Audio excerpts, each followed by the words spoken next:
Welcome aboard the Pilot Money Guys podcast, where our mission is to help professional pilots build and protect wealth on their journey to financial freedom. This podcast is brought to you by Leading Edge Financial Planning.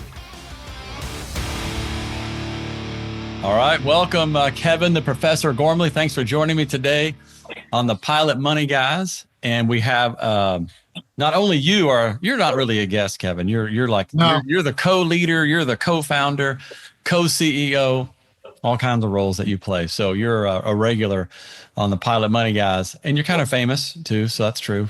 Once in a while, Charlie, I like to feel special, but that's right. Thanks for having me on. That's right. Thanks Absolutely. For having me. But our special guest is a returning podcast guest and a good friend of ours as well, Micah Porter. Thank you, Micah, for joining us today, man. We're glad that you joined us, and thanks for taking the time out to talk to us today. Yeah, I really appreciate the opportunity, man. Look forward to the conversation. Yeah, Micah was a previous guest on Flight 35, the real Top Gun. And Micah is our prior Navy F-18 Hornet fighter weapons school grad, which is AKA Top Gun for all those movie buffs out there. So today you get $1 for every Top Gun quote that you can throw out. All right. Right. That way it goes, Micah. Have you seen the movie, Micah? Have you seen it? I have. Yeah, I sure have. Okay. Yeah. Yeah, exactly. I thought you might have. But. Yeah. I may have taken my whole family and a lot of my friends to it as well. So, yeah. It's fun to watch. Deal. It's fun to watch. It's very entertaining. They did a good job. Absolutely, man. For those just listening on the podcast, Micah has a good smile, a big smile. So anyway. Yeah, I did joke with Micah one day when I called. I said, dude, are you playing volleyball in your jeans with no shirt right now? And he's like, no, dude, I'm driving my car, taking the kids somewhere. And I think, Micah, this is maybe TMI, but you said, I have no shirt on. I'm looking down. I can't see my belt. Yeah, that's, if people like volleyball and dad bods, man, I'm all about it. So there you go. That's right. But it wasn't a minivan. Was it a minivan? It could have been. My wife has one, so I have graduated to the minivan status. So. Micah is Top Gun at heart, but he's takes pride in being a good dad, father of 5 amazing young kids, and a beautiful wife, Jenna, that is a saint and an angel to take care of everyone there. That's part of the family while you're out being an airline pilot. Yeah, I can't say enough about Jenna. I mean, she is the glue that holds this thing together, and I'm just a lot of thrust and just a little bit of vector. So that's right, man. And really, the reason you're on with us today, and I want to get back to your resume here in a minute, not resume, but your bio, if you will. But you're also a very astute. I don't want to say professional because that carries some tax things that we'll talk about today, but you are big time into real estate investing. So we wanted to pick your brain. Kevin's done a video lately called The Pilot's Guide to Real Estate Investing. That's on YouTube. Charlie, hold up. Sorry. It's not a video. It's a series of videos. Okay. All right. Series of videos. Yeah. All right. Yeah. So excellent. So it's the on first YouTube. video is 25. The first video is 25 minutes. So you would think that would be the only video, but we're really dissecting pilots and real estate investing and the opportunity there. So back to you, Charlie. Sorry to interrupt you so aggressively. That's good. It's important we get it right. So it's a Pilot's Guide to Real Estate Investing. Go to YouTube and check that out. Kevin's got the series started. Series video 1 of the series. And so, Micah, we've been thinking about this a lot lately as a firm. You are way into this world of real estate, and you've been doing it, I'll say as a professional manner, because that's how you do things. You know, your attention to detail, you do it right. You treat it like a real business. So we wanted to talk to you. But before we get to the meat of the mission, I'll just kind of go down your bio here. Currently, Boeing 757, 767 captain and also instructor at a major carrier there. You do not represent that carrier, so we can say it's UPS. You're not speaking on behalf of UPS, of course. So, but that is your background as well as a Navy fighter pilot. And then you're also managing partner of the Argonaut Group. That's your real estate group that you've got and that you're growing there tremendously as well. So, but I think the highlight of your bio clearly is that you flew the F-16s in the McIntyre Guard in South Carolina. Right. The highlight career. It would be a backdrop, but yeah, I definitely flew the F-16s for a few years until the F-16 beat my body up so bad that I had to take a knee and say I was done. So. Yeah, absolutely. Charlie was doing some humble bragging there. He was actually mentioning that because he flew the F-16. There you go, Charlie. Yeah, thank you. So clearly, superior aircraft, and you have to say things like that, otherwise you don't have any respect from. But Mike is in a unique position that have flown both of those airplanes. That's kind of a unique thing to be able to do, which is awesome. And finally, you have a BA in economics and finance from Anderson University. Another fun fact, Micah was a college basketball player.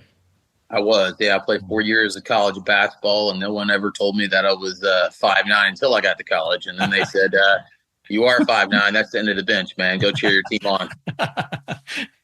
Yeah. So college athlete, Top Gun. And in fact, one more fun fact, Micah and I went to church together when we were in high school. Did we not, Micah? And so we did. I'd like to take credit for everything that you've done because I was a little older than you. And so I like to think that maybe I had some kind of influence. Is that true, in fact? I will actually say that your group of friends, although they were the craziest kids at church, we always looked up to you guys. And we're like, man, we want to be just like them. And then I used to spend the night with Clint, your brother, a couple times. And yeah, there's stories I could tell, but I'll probably just keep it PG-13 on this show. So keep it a family show, but that's right. Yeah, that was fun, man. It was fun. But with that being said, Kevin, let's jump in, and we're going to start off today with just some personal stories, some lessons learned. We oftentimes, Micah will call it questions, Q&A from the flight deck. So what have we been learning lately? What have we been, some questions we've been answering. So today we're going to talk about what we talked about one of our team meetings today, Kevin, and that's just what's going on with the Hurricane Helene. I think I said that correctly. Came up through the western part of Florida. Some of our folks in St. Pete, I think Crystal River, Florida got hit really hard, went up through Augusta, I believe. And then really, in fact, Knoxville was on the path, but I think we were on the western side of that hurricane where the eastern side is really where the intensity was. And so Greenville, South Carolina, Asheville, and I'll tell you now, Asheville especially, I believe, is going through some really, really hard times right now. No water for weeks, possibly. No fuel, no food. I mean, it's just really hard to comprehend what's going on there. So we talked as a firm, as a team today about what do we do? Because it's not just this hurricane. And for those that live in Florida, forgive us for, highlighting this now because we're not used to this. We get a little desensitized by seeing hurricanes in Florida. Oh yeah, another hurricane. But man, when you see it up close and personal, and it was a tropical storm by the time it got to Greenville and Asheville, it's pretty scary. And, being in a situation where you have nothing, no emergency response is available. There's no phone service, no electricity. It's an eye-opening thing. So not only do we need to prepare for those types of things, but one of our team members, Kevin, had lived in California. They talked about the need to be able to get out for fires or earthquakes, mudslides. I mean, depending on where you're at, what part of the country you're in, there's something that you probably need to be prepared for. And so it's been eye-opening for us. Kevin, what do you got on that? Yeah, I just think, like you said, Charlie, I mean, parts of the country, they're used to responding to natural disasters. Other parts, not so much. And I think this is just a reminder that anywhere in the country, you should at least take a little bit of time to prepare yourself for whatever could come your way. And then the second thing I would say that's just really uplifting to me is the aviation community came out in Asheville. We heard from Whitney, one of our newest team members, who said that anyone that has a helicopter seems to be flying water and supplies into Asheville. And I don't know the name of the charity, Charlie. Hopefully you're looking it up. But there's even a charity that people with helicopters, planes, the aviation community has really come in to try to help get supplies to these folks in places where you can't drive to anymore. Yeah. I'll continue. It's Operation Airdrop. I think that's the official name. If nothing else, you can go to operation-airdrop.com, Hurricane-Helene. I think I said that right, or dash. Yeah. But if you Google that, you can go there, you can donate. They're a legitimate 501c3. And like you said, our team member Whitney has been on the ground. Her husband's a prior Navy pilot, Micah, and he's talking to their director, and they literally need like ground controllers to organize the airlift, because people are just flying their personal airplanes in there on their own dime and delivering supplies. It's pretty incredible, the stories that we're hearing, and they're right in there in the mix. There was one story, she said, that Samaritan's Purse is delivering food in there, but they're asking people if you're able to hike 5 miles carrying a 40-pound rucksack to meet them at certain places and start delivering these foods, because they're so remote they can't get the food and water where it needs to go. So pretty incredible. Yeah, it's always just so uplifting, even after some of these natural disasters take place, that there's still a tremendous amount of humanity. You see everything that's going on over in Israel, and you see the election season and the friction, and then something like that happens, and everyone's still able to bond together for the greater good and to help people out. If you can see a silver lining in things, that's definitely an uplifting silver line. Yeah. Absolutely.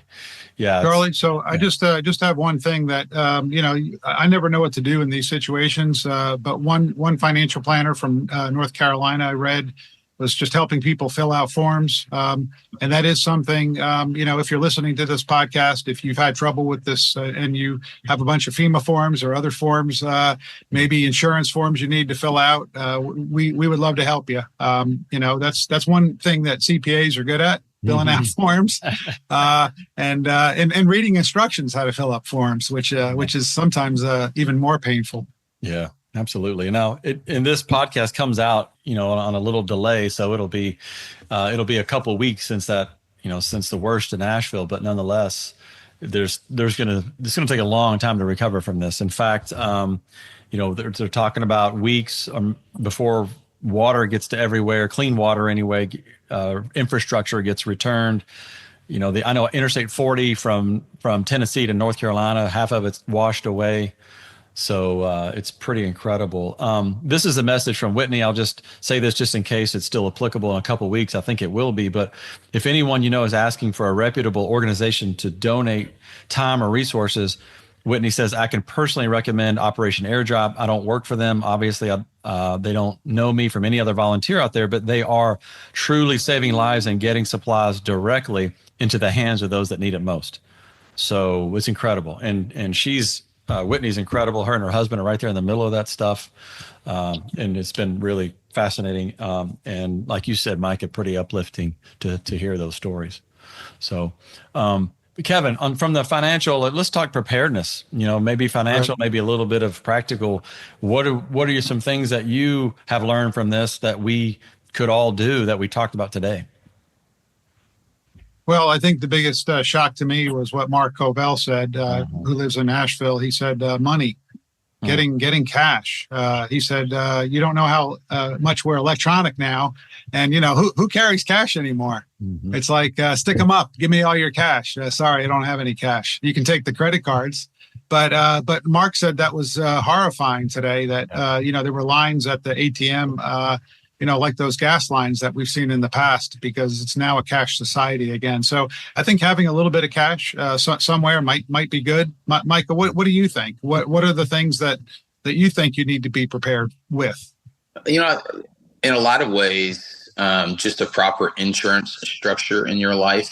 And that could be, homeowners insurance, and that could be life insurance. But some of those, natural disasters, probably 2 years ago or a year ago or even a month ago, you wouldn't have foreseen that they could happen. So, being able to structure mitigate your risk with the proper insurance, over your assets and over your life can really help as well. Yeah. You nailed it, man. I've been trying to get Micah to be an advisor for years, Kevin, by the way. Yeah, that sounds like an advisor. I talked about cash. He talked about mitigating risk. That's great, Micah. He's got too many other real estate irons in the fire, but you nailed it, Micah. And there's a couple of stories that come to mind. One are the the story is the Colorado wildfires a couple of years ago, maybe a few years ago. People made the mistake, understandably so. They didn't have inflation protection in their homeowner's insurance policy. Their house burned down, and the insurance company says, "Oh, well, you didn't have inflation or cost of construction." Maybe I'm not saying that correctly, right. But boy, that was a shock when you go to try to rebuild your home and your coverage is not what you thought it was. So I think you nailed it on that one. The other one I learned, Kevin, we were talking to Lisa the other day, and she said when she lived in the South, I think they were in the South Georgia area, they talked about water intrusion insurance versus flood insurance. I had no idea there were even a difference, but there is evidently. Yeah, it's just the highly unlikely events can really cause problems, and we've heard from people that have had their houses have been flooded, and I think most of them had flood insurance, but it's like you have homeowners insurance, flood insurance. You could put all your money into insurance and try to protect yourself from everything and not save a dollar. I don't know really, how do you decide which insurances are right for you? I think you just have to talk to an insurance person. Yeah, and probably read the documents, which are really hard to do sometimes. Kevin, to your point, like filling out forms and stuff is painful, but to know the basics, am I going to be covered if there's a flood? And a lot of times people have I don't know if there's such a thing as hurricane insurance. I can't remember, but if they get flooding, then one doesn't cover the other. No, that's flooding. It's not hurricane. So know what you have. The thing that I thought was good today too was Emily, who's been on our podcast before, talked about when they were in California, they had I think she called it a to-go box, or I can't remember the exact what she called it, but it was things like a short a food supply, a short supply of water. I don't know how you maintain water for a long term and keep it clean, but evidently there's a way. And then she talked about having some cash in there, some other things that if a wildfire came along in California, you grabbed that box and you ran out of the door. So that was interesting. A map. She talked about a map because, again, what we saw here was that cell phone service went down, and having something like a map would be, again, really important. Yeah. And for you young FOs, a map is something that you kind of unroll, it's a piece of paper that you look at about where to go, and then you have to kind of figure out how to roll it back up again. It's very difficult to do. Right. I don't know. I can't do it. We used to have those, Micah. We had those in the cockpit, and remember we pulled the sectionals. And, that's right. Is that right? And yeah, when you fly along and somebody pull out a sectional, you're like, oh no, it's an emergency. We've got to read this stinking map and figure out how to. But anyway, so those days are long gone. But I was driving to get my daughter in Greenville, Kevin, in the middle of the night, 3 or 4 in the morning, and no cell service.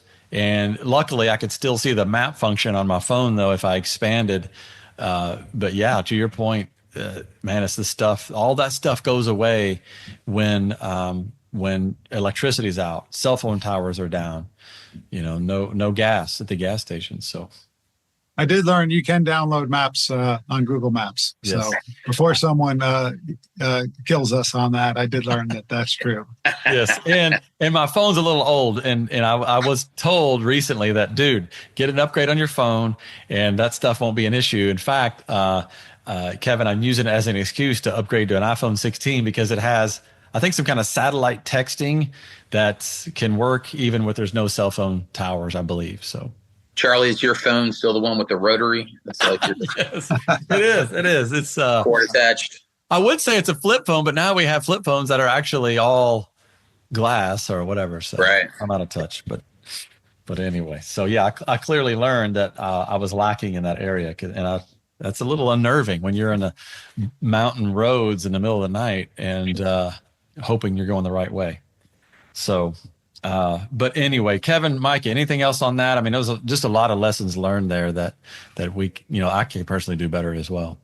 Yeah. Yeah. Just thoughts and prayers are for the people that are, suffering. So yeah, you nailed it. Cause I think there's going to be a lot of things come out in the news when the news catches up that, it's going to be pretty scary stuff.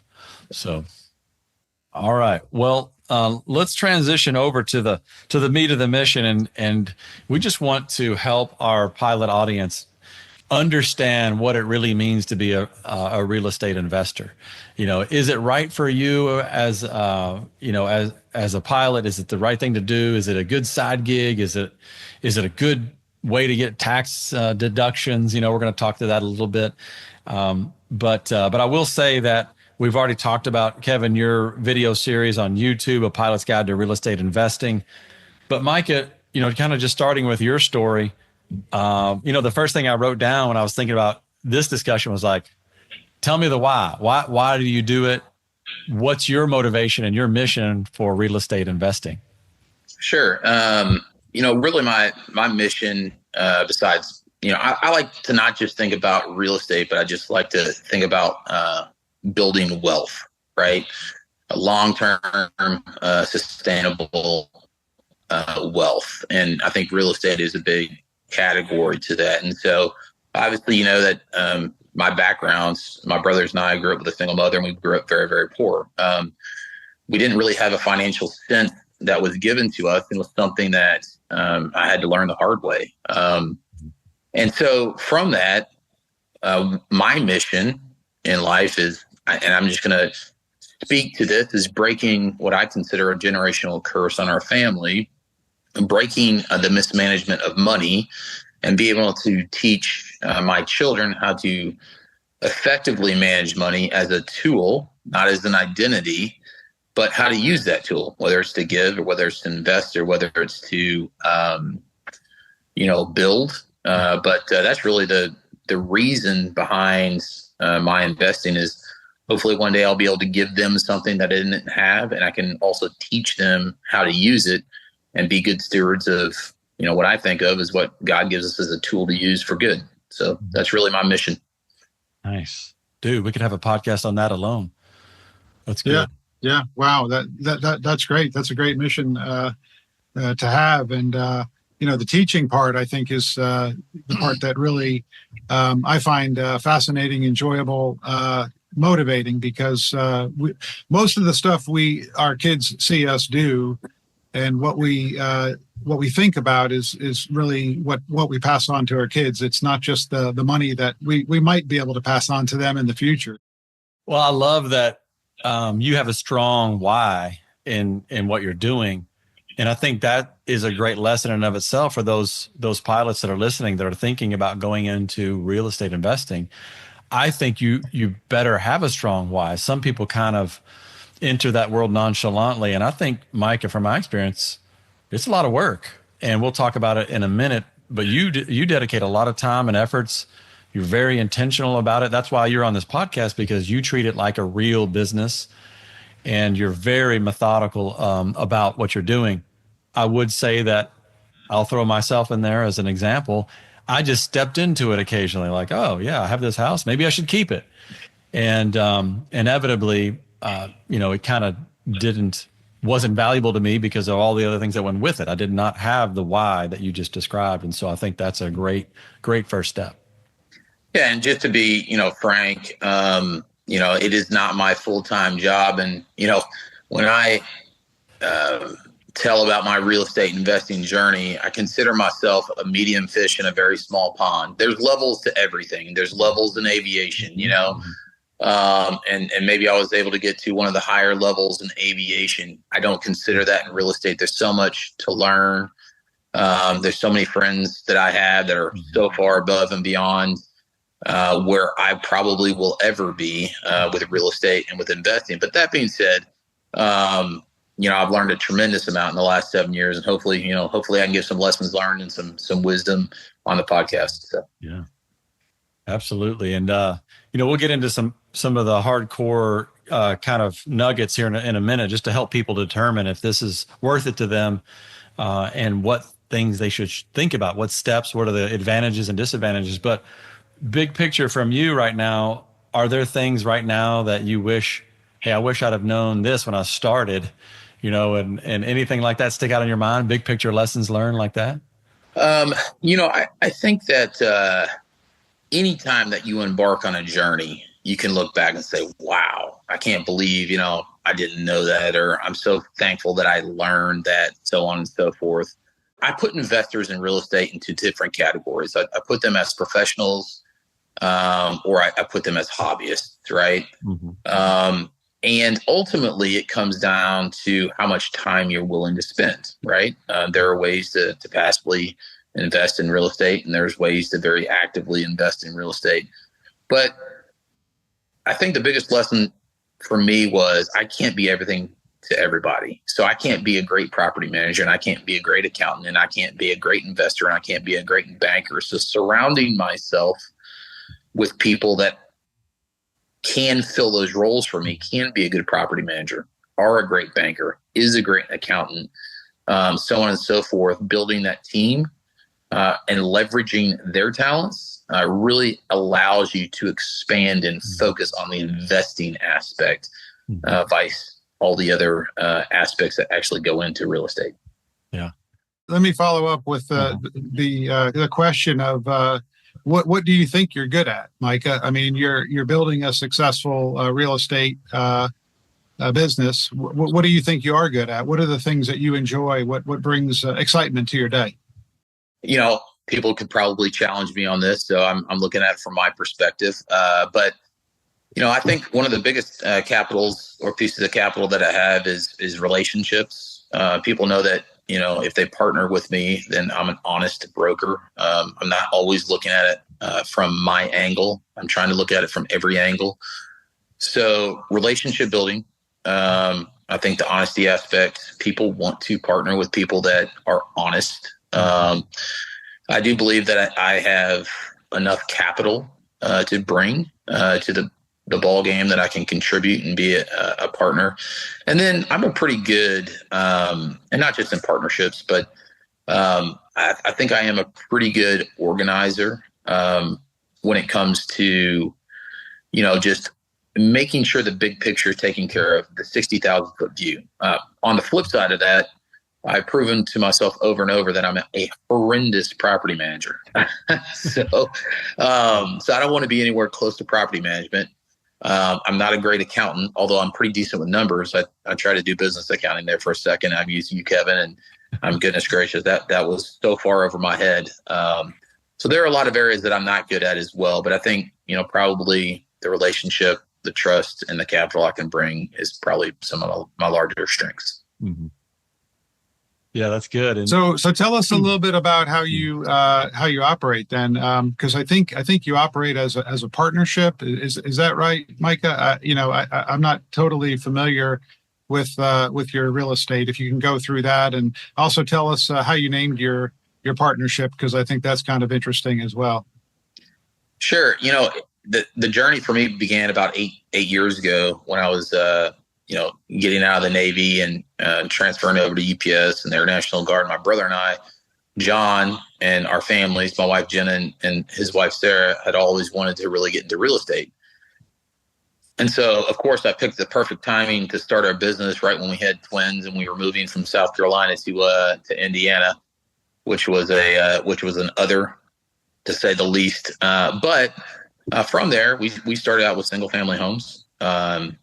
We built a portfolio of single family homes. And then over the last couple of years, we have consolidated those single family homes and duplexes and triplexes into a couple, I would say, medium-sized apartment complexes. And then, you know, I'm doing a deal right now with some land development for some flex space in and around Southern Indiana. But that was really our journey. As far as the Argonaut group came to be, the Argonauts was VFA 147. It's my first fighter squadron, which was out of Lemoore, California. Their call sign was the Argonauts.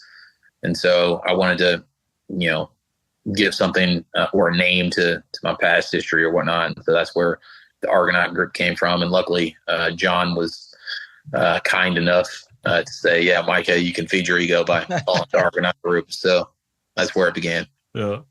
It sounds pretty good though. That's a reasonable thing to stick with. Yeah. You know, you mentioned a couple of things throughout that conversation, throughout that that caught my attention. One was this nugget that we should attack called passive versus active, and you referred to that as hey, do you want to be passive about it? Do you want to be active? And correct me if I'm wrong, but when you use those words, you're thinking level of your activity, right? Your level of involvement. And I think a lot of people use those words the same, and they think sometimes people think I need some passive income, and that word is confusing. First of all, I think when people use it, they say that they mean that I want something to spit off income to me while I'm sleeping, or whatever. Right.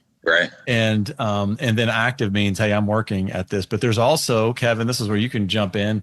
There's some very important tax implications to those words, passive versus active. Kevin, can you talk to that and clarify that for us too? Yeah. So airline pilots and most of us are on one train tracks where our income gets taxed as ordinary income.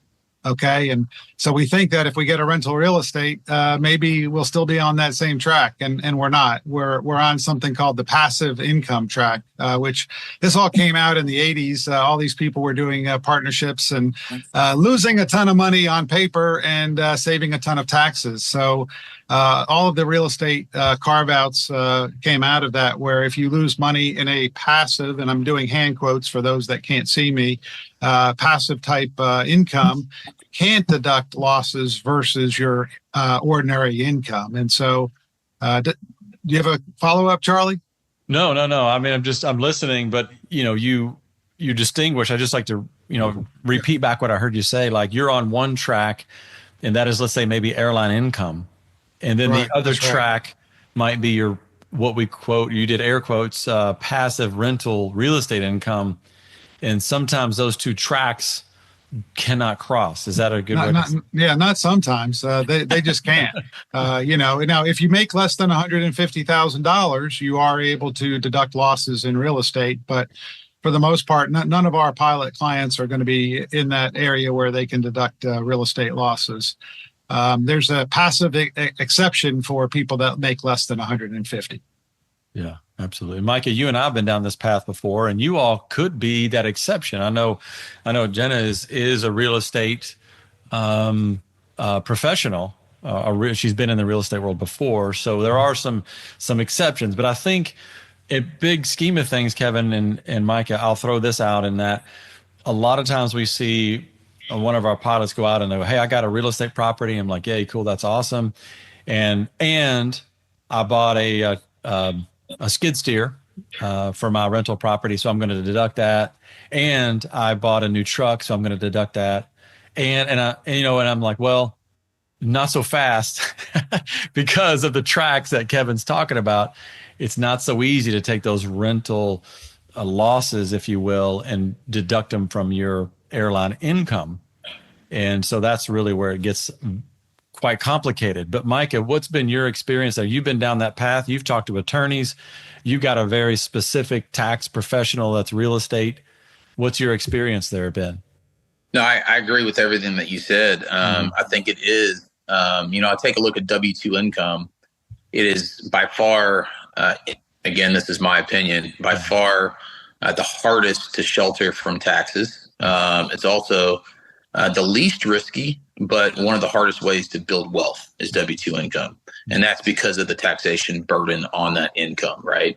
And so how do we become a real estate professional? I mean, I'm not an accountant, nor do I give any advice on that. But, when you find someone who is dedicated specifically to real estate, like, for instance, my wife is a stay-at-home mother, but she also is active in our real estate ventures, right? She can qualify as a real estate professional, from which now, if she has losses or whatnot, there's a business in her name, then she can take those against our jointly filed income. So there are some different ways that you can do that. Another thing is, even if you can't take them up front, so you don't get the power of the depreciation up front, you may be able to take them on the backside, right? When you actually sell the property, which is pretty powerful as well.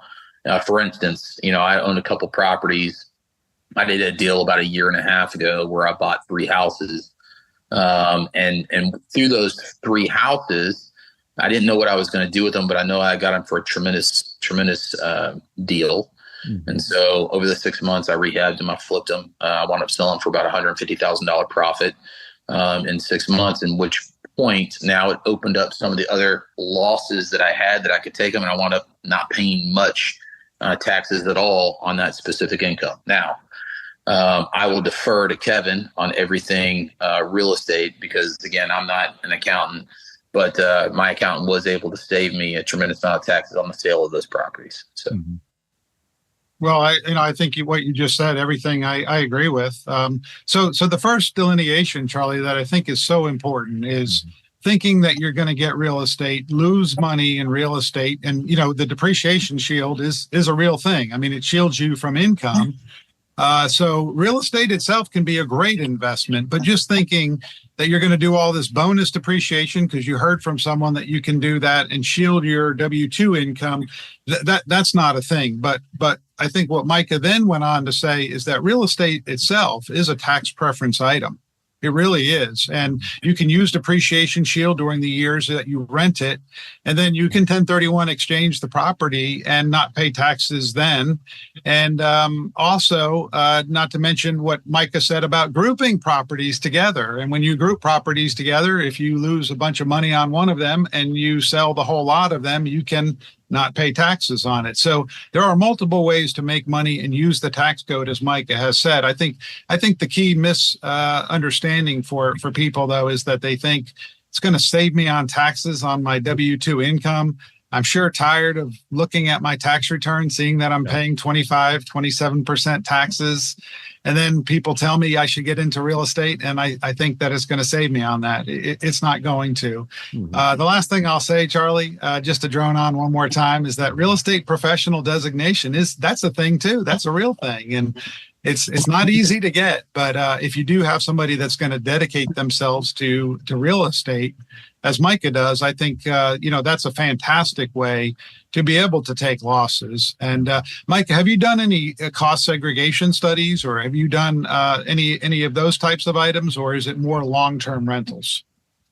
So I always invest with an eye on holding the property for more than 5 years. Now, that being said, that doesn't mean I'm going to hold the property, but when I run my numbers, I want to make sure that this is a solid investment, that I can hold it for long-term wealth building. But, if an opportunity, there's always a saying in the real estate markets, like everything's for sale, right? Anything's for sale. If you come up with the right number, of course, you can buy it. And so I always keep the options on the table. But that being said, I look at it as a long-term investment strategy for wealth building. I think I missed your question, but what was your question again? Well, have you used bonus depreciation in any way in your properties? Bonus depreciation being, the super, and this is not for you, Micah, this is for our listeners. Bonus depreciation allows you to take a lot of the depreciation that you would normally take over 27 and a half years or 39 years. It allows you to take it closer to at the beginning of a purchase. So no, I haven't. I've had a lot of friends that have done cost segregations up front. I have not done a cost segregation. I went through I went through a cost segregation firm or whatever to do bonus depreciation at one point, and then we were not sure what we wanted to do with that piece of property, and so we decided not to, because ultimately you're going to defer taxes, but when you sell it, you're going to pay it back, right? And so there's a lot of thought process that goes into how much you want to depreciate it. I will say the first time I'll do bonus depreciation is this year, and I'll do it on a vehicle. Sounds different, but I'm going to purchase a vehicle within the business, specifically for the business. And I think bonus depreciation, I believe, if this is what we're talking about, is 60%. Used to be 100%, but now it's down to 60% this year. Yes, sir. But again, that vehicle will be specifically for our business. So. So let me ask you this: any real estate person probably should know something about depreciation. How did you learn about it? Podcasts, classes, going back to school, asking other people. How'd you learn about it?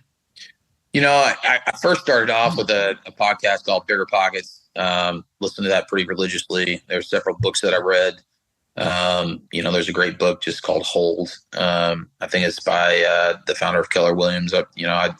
read that book when I was starting to get into it. There's a lot of other books that I've read along the way. But to tell you the truth, the best way that I learn and the most effective way is building relationships. So one of my really close friends, I won't mention his name, is a very, very successful real estate investor. We hit it off. He was an enlisted Marine for several years, wound up getting out and, has built a fortune for him and his family. And so a lot of times I just go to have coffee with him. We talk about life. We talk about everything else. But when the opportunity comes to pick his brain on real estate, I do, And so the best way to learn is from those who have gone before us, not from a book. So building relationships, I think, is absolutely key if you're wanting to be a long-term investor in real estate.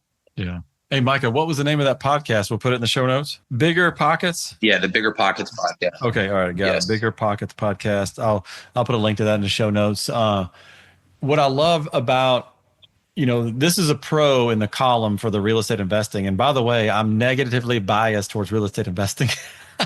So I'm highlighting the pros here as well, but no, I'm kidding. I'm negatively biased for me to do it because it's a lot of work. And as you hear from Micah, it's not a passive activity most of the time. But I think an advantage in real estate investing versus the stock market is that you can know a local market. You can have relationships that give you an advantage in those markets. And you really can't do that legally in the stock market. And there's no relationship that's going to give you an advantage in the stock market. There's really no informational advantage anymore in the stock market because it's so efficient. But again, in the pro column for the real estate investing side, Micah, you can get deals because you know people and you know certain things about your local area, and that's an advantage. Is that how you've kind of leveraged that? Yeah, absolutely. I mean, when you build relationships and you start understanding your market and you start understanding the prices and the valuations and what's coming in and what's going out, honestly, it's if you study it long enough, it's pretty evident when you walk into a deal, and it's one of those things that, you literally take a look at it. You always run the numbers. You always do the math. But ultimately, those 3 houses that I bought when I walked in, it wasn't a question of how much, or it wasn't a question of if I was going to make money. It's just how much money I was going to make on it. So, nice. Yes. Mm-hmm. How about the mistake that you made? If you made one, did you make a mistake in a property? And was there anything in 2020 hindsight that makes you now think that you should have known? You've always made mistakes on properties. And I think that understanding taxes, especially property taxes, and how your county or your township takes a look at those taxes, taking a look at small items, but can massively affect your cash flow is like wastewater. People don't take a look at every single detail of the expenses that you're going to have. They simply say, hey, rent, mortgage, insurance, and we're off to the races. But there's a lot of hidden expenses that go into that. And so understanding each one of those line items for expenses and make sure you don't have rose-colored glasses. You don't talk yourself into a deal, but you allow the deal to talk you into it. Is very important. So we bought a triplex actually, and that triplex, that was probably the only property that we've lost money on. And when we calculate everything else, we wound up losing, I think, $15,000 or $20,000. It was a great learning experience, but we bought too high. And then we put it on a mortgage. We tried to not over leverage, but because overall we didn't over leverage, but we didn't put as much money down as we should have. And then when we wound up selling it, it didn't appreciate, and that's fine. It was an education, well learned. So I just believe that I paid for an education. But if I could go back and do that one again, I would not have done that triplex. So, yeah. So, Charlie, let me ask the next question. So, I have a positive bias towards real estate because I'm a tax person, and I've seen a lot of people build wealth, and the tax code favors it. But I have to also say that I've never done it, and maybe that's why I have a positive bias versus Charlie. But if someone wants to get into it, like you're a pilot flying. And you just want to get into your first property. Do you have any advice for a young or even old pilot that wants to get into real estate? And what I want to tell people is I think that you always have to start with your mission objective. It's probably in mind, right? You don't say, hey, I just want to go into real estate. Like, you have to clearly define why you want to get into real estate and what your end goal is going to be. So I think that's very important. The other portion of it is do you want to be hands-on? People talk about real estate all the time. Oh, it's passive, it's active. Well, it's a very generic term, like anything else. Like, I could get into stocks and I could be a day trader where I'm very hands-on, where I could hire Leading Edge to manage my wealth for me, and I'm extremely hands-off, right?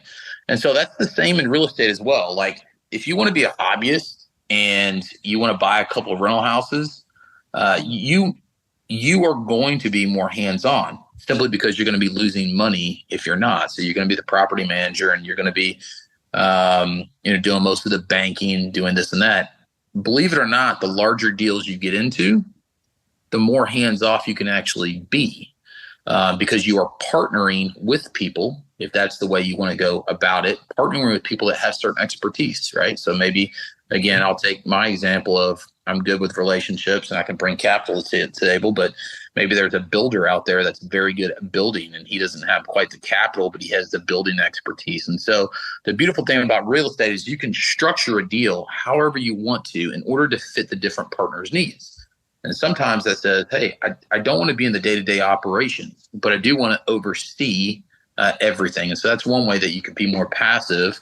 It's not 100% passive. I would be lying to you if I said that, but there are definitely ways to make it more passive than active. But I can tell you, my friends that are into 10 houses that don't have a property manager, it's probably consuming their life. And we learned that lesson early on, and I don't want a part of that. I would much rather be surrounded by people that bring talents that I don't have able in order to build wealth that way. And also, believe it or not, I think it reduces your risk as well. So what do you think? It's hard to find the expected returns on real estate. We know the expected returns on cash, bonds, even stocks, at least in history. Real estate, it's a little bit more difficult to find, what I found anyway, but maybe listening to Bigger Pockets and reading and all that stuff. Do you have any expectation? Because I think that's the reason why I'm going to use the word should, that people should go into real estate if they don't want to invest in other things. But what's your view on what kind of expected returns can you get from real estate? My brother and I, even now, I'm not saying we always hit those, right? Because numbers change, right? But my brother and I, John and I, always went into the pro forma. We have a pro forma. It's just a spreadsheet that you put the numbers into and you run them, and it spits out what should be your expected rate of return. And we really won't touch anything unless it has an 18 to 20% rate of return, right? Simply because typically it comes with leverage, but comes with risk. And so why would I want to leverage something for 10%? When I could get that from the stock market, right? With a lot less risk, right? But if I can make 20%, then that's worth taking a harder look at. The beautiful thing about, I think, real estate investing is that you can make money in 4 different avenues, right? And you can make the money through cash flow, which is very important. Every property that you have has to cash flow. That's most important. But then on top of that, you can make money through appreciation, just the appreciation in the market. Now, obviously, we've been on an incredible run in the last 5 to 6 years of appreciation, and it's not always like that. But you can see the rates of returns that people have on even their normal homes, right? You can get that through depreciation if you can figure out the professional real estate piece, or through if that's your full-time day job, and then mortgage pay down if you decide to leverage. So there's 4 different ways. And when you add those up, at expected appreciation of 3%, with the mortgage pay down, it's easier to make that 15, 18 to 20% on your return on investment. Yeah. Excellent. And you broke up there a little bit, but you said it's easier to get that to that 15 to 20% when you set those parameters. Is that what you were getting at, Micah, there at the end? Yeah, I apologize that I cut out. But yeah, I was just simply saying, when you set those parameters and you take the 4 different ways of making money within real estate, and you combine those, as long as you're looking at as a long-term investment, and when I say long-term, over a 5-year investment, it's easy to make that 15 to 20% rate of return. Yeah, and I love the way you frame that, because when I've done the analysis for certain clients, just trying to look at the real expenses, the biggest advantage is that leverage, but you've got to use that smartly, responsibly. You can't go overboard with that. So you should expect a higher return because you are leveraging. And I love the way you framed that. Hey, if I don't, I can just go to the stock market and get X amount without leverage. But Kevin, what do you got? I think I know the answer, but I'm still going to ask it. What's the one most important part of those 4? Is it cash flow? I think it's cash flow, but maybe I'm wrong. I mean, have you ever bought a property that you didn't think would cash flow positive? No. I mean, any investment that you go into has that investment. At least where I am at in my investment journey, every investment that I walk into has to stand on its own 2 feet, right? And that means it positively cash flows at the worst case scenario every single month. Now, that may be $1 or that may be $500, but it has to positively cash flow. If it doesn't cash flow, I'm not interested in purchasing it. But I think the longest term, I think appreciation is your best friend as long as you're willing to hold in the long term. It'll outpace cash flow. Yeah. And Charlie, I'll just say that, that was something that I learned in reviewing real estate again, is that if you have a rental property, you have years to sit there in case markets do go down. I mean, markets haven't gone down significantly in many times in U.S. Real estate history, but they have gone down. And if you buy a property thinking 2 years later you might sell it, well, you might not be able to sell it for a profit. So by being able to cash flow positive through those negative years, that to me seems to be something important. Absolutely. Yeah. And ironically, is the one things I think some of the folks that get into real estate without the knowledge that you have, Micah, they frankly don't want that cash flow, because you know what that means? That means higher taxes. And so it kind of, it's like this, wait a second, I got to pay more taxes. Well, you made money. That's a good thing. So there's a little bit of an emotional component there, but I love what you said. It's that property has to make money, has to be a good investment first. And that's Charlie, let me jump in before Micah comments. So there's 2 types of cash flow. One's cash flow on its own, and the other's, cash flow after depreciation on your tax return. You can look at a tax return and see that you lost money during the year, and that's the depreciation shield. But Micah, can you comment on that? That's probably something that's a little bit more on your lane. But when I take a look at cash flow, I'm taking a look at when I pay all of my expenses for the month, is there money that's going into my bank account? The other portion of that is the appreciation when you sell it, right? And so you can have, and this is where a lot of hobbyists get themselves into trouble, because my triplex, for instance, was a cash flowing asset. Every single month it cash flowed. But guess what? It wasn't in a great place, and it wasn't a great asset. So instead of appreciating, we not only depreciated, but the asset depreciated. And so when we went to sell it, all of that cash flow went away. So it is just as important to buy a great asset and match it with the cash flow. You can't just take a look at cash flow. If you do that, the whole slumlord millionaire thing comes to mind. That's what you become pretty quickly. So I think that's what I was, minus the millionaire part. That's what I was. But Micah, man, we're coming up on our time, man. It's been awesome. I've learned a ton myself. I may be ready to dip my toes back in the water. I'm not sure. I'm almost there, but I love the way you're doing it, though. You're doing it the right way. I'm going to summarize for our listeners just for a minute as we wrap up here about the lessons that you brought to the table today. And you firstly had a strong why. You knew exactly a passionate why, like exactly why, because it's going to get tough. And if you don't have that strong, a sense of purpose, it's, you're going to fold probably. The second thing that I loved about your approach is that you educated yourself. You know the tax implications, and you talk like a professional. Like, we kind of joked about becoming an advisor because you know those things. You know what it means to depreciation. You know where the deductions actually come into play and where they don't. And so I think a lot of people get surprised because they're not educated. I love that you treat it like a real business with the pro forma, the details. And, there's no detail that goes unturned when you and John look for a deal. I think that's missing sometimes in some of the folks that don't take it seriously. They get surprised by some of those things, like you talked about property taxes, vacancy, not factored in, et cetera. You talked about using relationships to build your knowledge, to look for opportunities, to look for essentially inefficiencies in a local real estate market is what you're able to do in real estate that you're not able to do in the stock market, essentially. I love you said, don't make yourself miserable. Know your role. And if you can productively outsource, then do it. You may not always be able to do that. If you've got one property and you're just starting, you might not be able to do some of those things, but you can grow into that. And then finally, make sure you buy a good quality asset. And Kevin says it all the time. Don't let the tax tail wag the dog. A lot of people will go buy a dog of a property and just in hopes to have a good tax deduction. And that's not a good way to build wealth. Your net worth goes down, even though you might get a tax deduction. That's not what we're trying to do. So, Charlie, I think for me, the big thing that Micah said today is he's a wealth builder.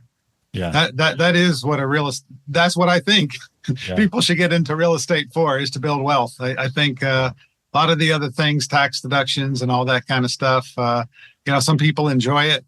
It can be a good hobby but again, if you build wealth, it's probably a much more enjoyable hobby than if you lose money at it. Yeah. If you allow me to add one other nugget in, is sure. There's a psychological aspect, I think, that comes with investing in real estate that's very important. And, there's a lot of people out there that preach about leverage, but leverage comes risk. And there are people that get addicted to the feeling of buying, of risk, right? And so knowing your leverage point and knowing it well, understanding when to say no, and not falling in love with risk is so important to any type of investing. I think risk is great. I think that we should take some risks, but it has to be a calculated risk. I have had friends that have gone out and over leveraged themselves where they couldn't cover if the worst case scenario happens, and the worst case scenario happens. So don't fall in love with the psychological trick of, hey, I'm buying a lot, so I'm getting wealthier. That's not the case. Make sure that when you leverage smartly, and you can always cover your debts. Yeah.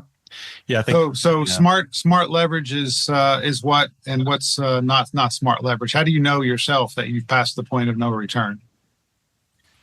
Well, I am more conservative than most, right? So the way I take a look at leverage is first the asset. What is the asset? Can it stand on its own 2 feet, right?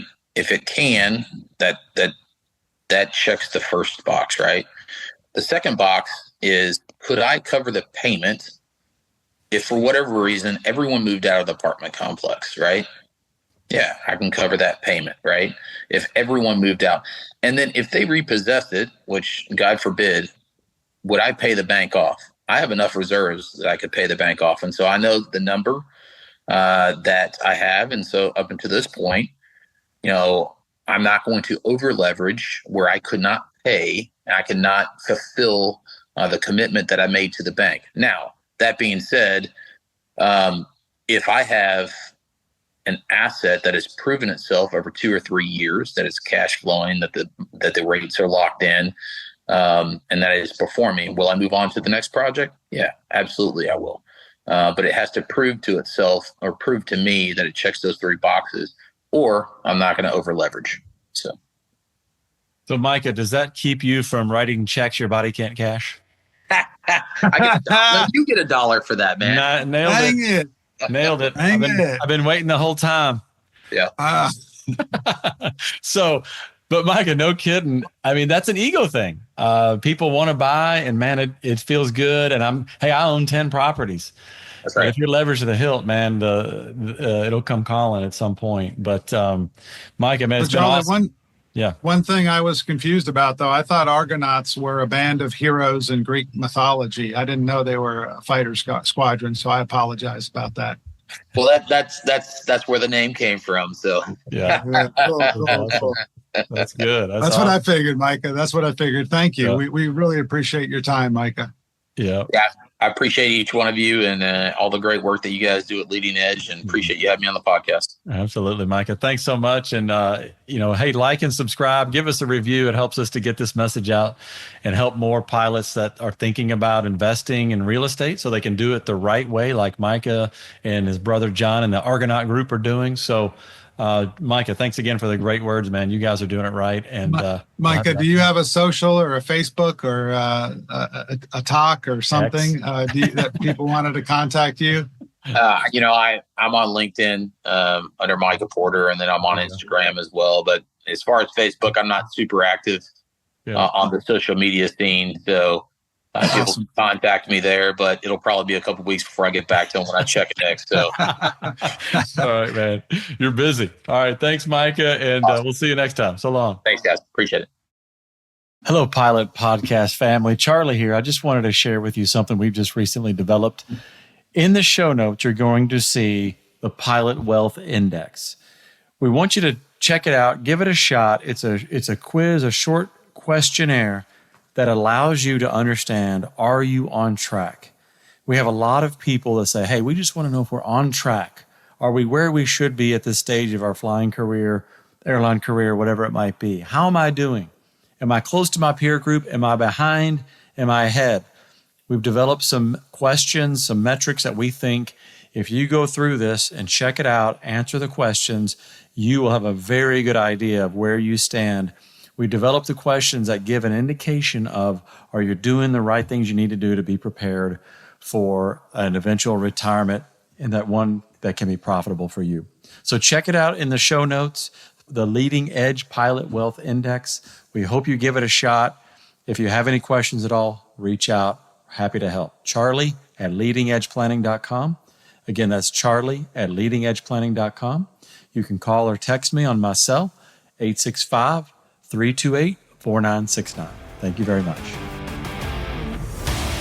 Thank you for listening to the Pilot Money Guys podcast. Please subscribe, rate, and review on iTunes or wherever you listen. We are grateful for your reviews because they encourage others to listen in. Visit leadingedgeplanning.com to learn more and subscribe to our newsletter.